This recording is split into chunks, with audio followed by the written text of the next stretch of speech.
시청자 여러분 안녕하십니까? VOA 뉴스투데이 시작합니다. 최근 북한의 대표 석탄 항구인 남포에서 대형 선박 왕래가 증가하고 있다는 소식 전해드렸는데 석탄을 취급하는 다른 항구에서도 선박들이 석탄을 선적하는 정황이 확인됐습니다. 신종 코로나 바이러스로 중단됐던 불법 석탄 수출이 재개된 것으로 보입니다. 첫 소식 함지하 기자가 취재했습니다.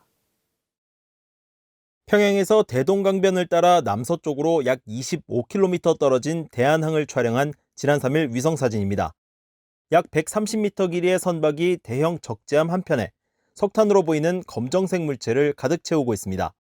이 선박은 6일 위성사진에서는 어디론가 출발해 모습이 보이지 않았는데 이보다 북쪽으로 약 600m 지점에서는 또 다른 부두에 새로운 선박이 포착됐습니다.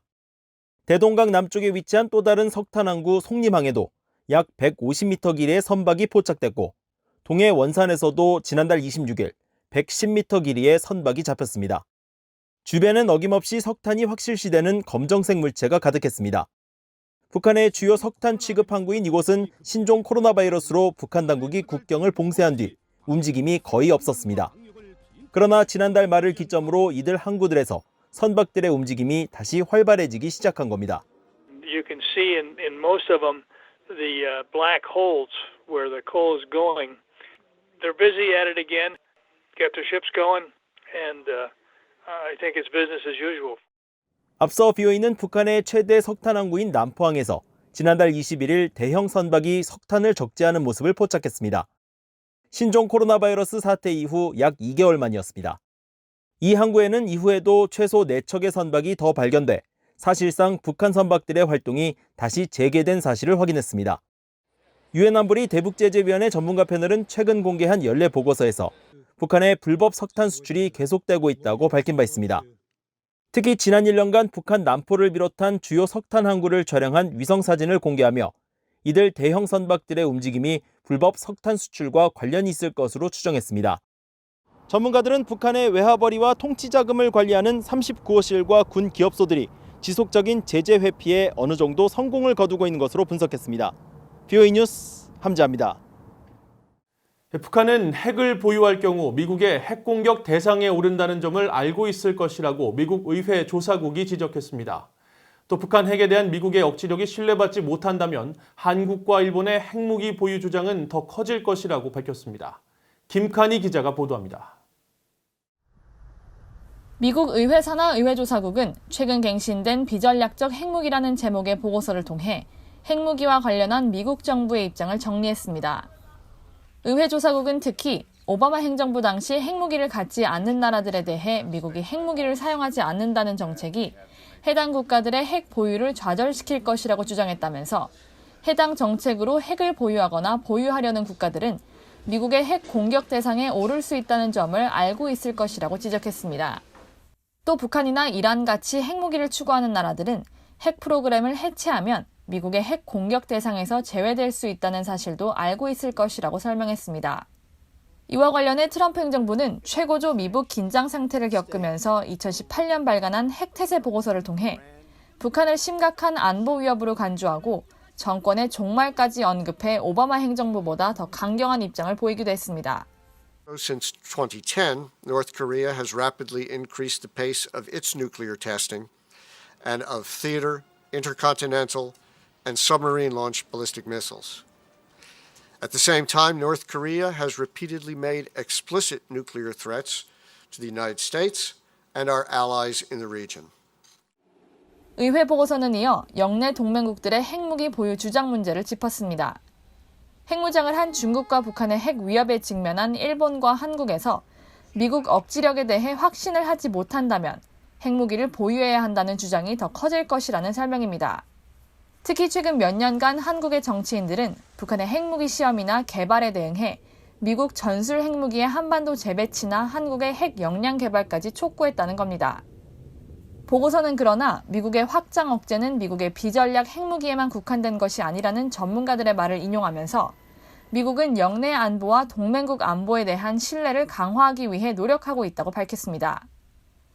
보고서는 그러면서 미한 확장 억제정책위원회와 미일 확장 억제 대화 등의 사례를 언급하며 미국은 한국과의 연합훈련에서 분쟁 지역에 대한 억지 역량을 보여주기 위해 스텔스 전략 폭격기 등을 전개하기도 했다고 설명했습니다. BOA 뉴스 김칸입니다. 제임스 앤더슨 미국 국방부 정책 담당 부차관 지명자는 북한의 핵과 미사일 개발이 중대한 진전을 이어가고 있다고 말했습니다. 앤더슨 지명자는 7일 상원 군사위원회에서 열린 인준 청문회에서 북한의 핵과 탄도미사일 개발 상황을 묻는 질문에 이같이 답하면서 이런 진전은 미국과 동맹국들에게 실제적인 위협이라고 덧붙였습니다. 주한미군 전력 감축 여부에 대한 질문에는 미국의 전략적 요구 등을 고려해 주한미군 주둔을 계속 지지한다고 답했습니다.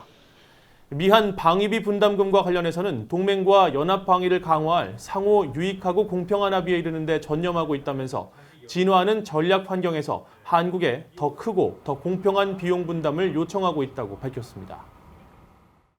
북한이 신종 코로나 바이러스 감염자가 한 명도 없다는 입장을 보이고 있는 가운데 발병 유무와 관계없이 북한은 지금 위태로운 시기이며 인도주의적 위기 심화로 이어질 것이라고 낸시 린드보그 미 평화연구소장이 밝혔습니다. 린드보그 소장은 6일 BOA와의 인터뷰에서 신종 코로나 바이러스 방역 조치로 내린 북한의 국경 봉쇄로 인해 북한 내 유통망 차질과 장마당 폐쇄 가능성, 국제 인도주의 지원품 유입 장애 등을 지적하며 이같이 말했습니다. 또 이 같은 상황은 북한의 식량난이 악화되고 결핵 등의 질병을 더 확산시킬 것이라면서 실제로 북한에 코로나 감염자가 발생하면 북한의 취약한 보건체계가 마비될 것이라고 지적했습니다. 유엔이 북한의 신종 코로나 바이러스 감염증 대응을 지원하기 위해 3,970만 달러가 필요하다고 밝혔습니다. 유엔은 7일 신종 코로나 바이러스 국제 인도적 대응 계획이라는 제목의 보고서를 통해 북한을 이번 전염병에 취약한 63개 나라에 포함시키며 이같이 전했습니다. 보고서 공개 후 화상 기자회견을 연 마크 로크 유엔 인도주의 업무조정국장은 앞으로 3개월에서 6개월 사이 빈곤국의 코로나 여파는 파괴적일 수 있다며 이들 나라들의 전염병 대응을 지원하기 위해 67억 달러가 필요하다고 말했습니다.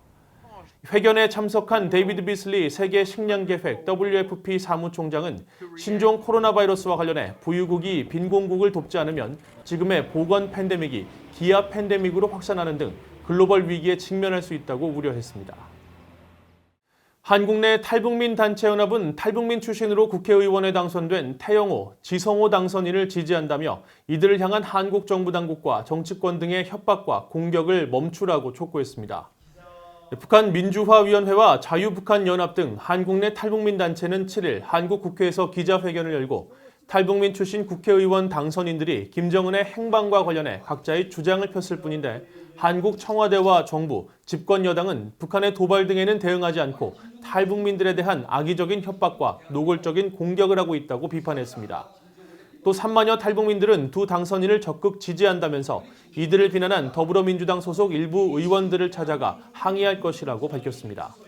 앞서 두 당선인은 김정은 위원장이 20일간 잠행하며 건강 이상설이 확산됐던 당시 대북 소식통을 인용해 건강 이상이 분명하다고 밝히거나 99% 사망 가능성 등을 언급했으며 김 위원장이 재등장하면서 논란이 일었습니다. 이상으로 BOA 뉴스투데이를 마칩니다. 시청해주신 여러분 고맙습니다.